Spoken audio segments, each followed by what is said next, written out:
Week 14, The Creative Power of Thought. Letter of Transmittal.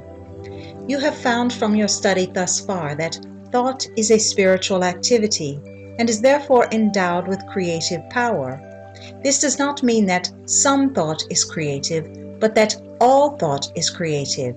The same principle can be brought into operation in a negative way through the process of denial. The conscious and subconscious are but two phases of action in connection with one mind.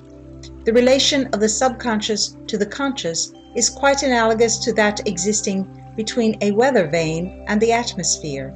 Just as the least pressure of the atmosphere causes an action on the part of the weather vane, so does the least thought entertained by the conscious mind produce within your subconscious mind action in exact proportion to the depth of feeling characterizing the thought and the intensity with which the thought is indulged.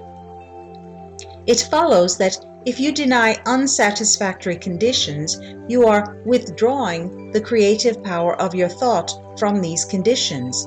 You are cutting them away at the root. You are sapping their vitality. Remember that the law of growth necessarily governs every manifestation in the objective, so that a denial of unsatisfactory conditions will not bring about instant change. A plant will remain visible for some time after its roots have been cut, but it will gradually fade away and eventually disappear.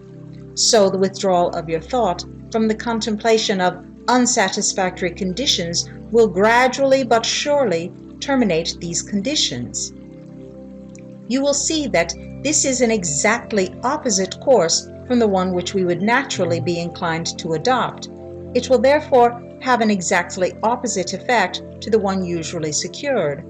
Most persons concentrate intently upon unsatisfactory conditions, thereby giving the condition that measure of energy and vitality which is necessary in order to supply a vigorous growth.